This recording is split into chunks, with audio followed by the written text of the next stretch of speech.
Salut, c'est Olivier de French You So Much, Your Fast Lane to Fluency, et voici une édition consacrée au mystérieux trou noir. Tu me diras, merci Olivier, mais quel rapport avec le français? Pas d'inquiétude, je viens tout de suite avec mon disclaimer. Premièrement, je ne suis pas astrophysicien et donc je ne vais pas t'ennuyer avec des démonstrations. En revanche, je tiens à te rappeler les principes de base qui nous guident. We learn in French because learning in French is much more efficient and powerful than learning French. Autrement dit, on apprend en français et non pas le français. Et ça, mon ami, ça fait toute la différence. On est d'accord? C'est parti. Impossible de parler de trou noir sans l'intuition géniale d'Albert Einstein et sans également parler de Stephen Hawking qui a continué ses travaux. Pour info, Stephen Hawking aura eu 80 ans aujourd'hui et je lui rends aussi hommage à travers cette vidéo. Mais alors, qu'est-ce qu'un trou noir? C'est un point dans l'univers caractérisé par deux éléments. Il y en a en réalité plus, mais encore une fois, je ne suis pas astrophysicien.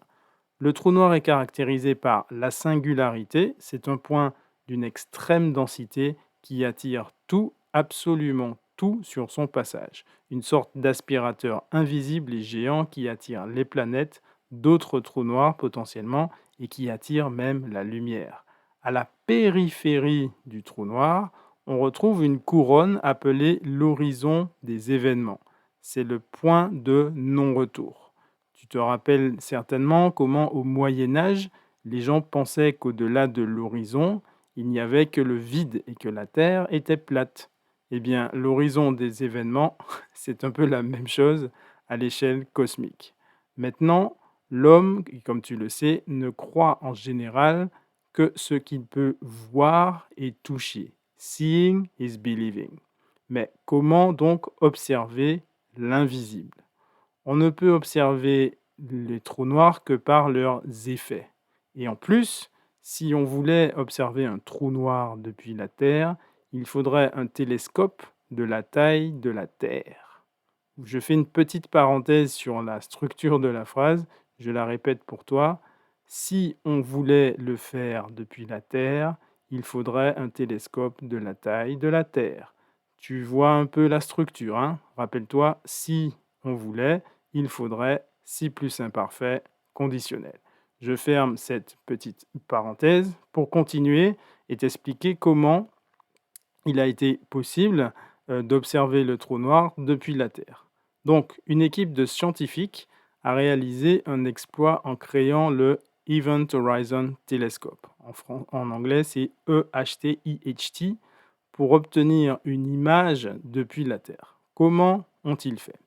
Ils ont d'abord, et c'est ce que tu vois sur la photo numéro 1, ils ont d'abord mis en réseau plusieurs grands télescopes à travers le monde, au pôle sud, en Espagne, au Chili et à Hawaï.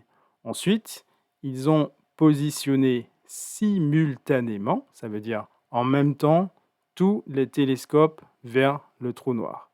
À ce moment-là, ce que tu vois sur la photo 3, ils ont obtenu une base de données très lourde qu'ils ont synchronisée, puis traitée numériquement pour obtenir d'abord une simulation, tu vois sur l'image 4, et ensuite ce qu'on appelle une photo, c'est ici la première photo d'un trou noir qui s'appelle M87, qui ressemble étrangement à un donut qui est positionné à 54 millions d'années-lumière.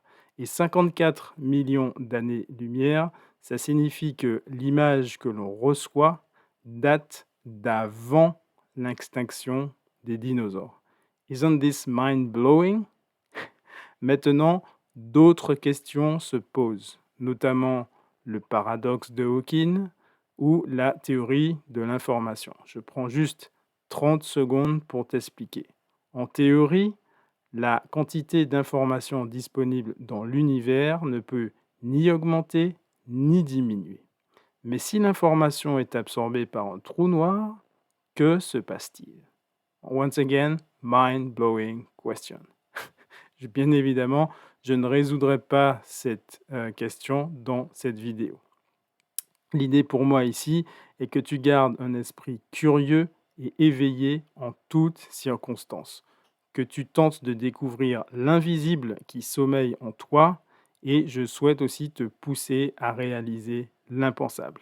Bien évidemment, je ne pourrai pas beaucoup t'aider en astrophysique, but I can definitely help you with French. C'est tout pour le moment. Merci pour ton attention. Si cette vidéo t'a plu, n'hésite pas à t'inscrire sur notre chaîne. Et si tu veux aller encore plus loin, je t'invite à découvrir The Influent Club, where we learn in French, not French. Le lien est sous cette vidéo. Voilà, je te laisse avec 2 autres présentations. À très bientôt. C'était Olivier de French You So Much, your fast lane to fluency. Bye bye.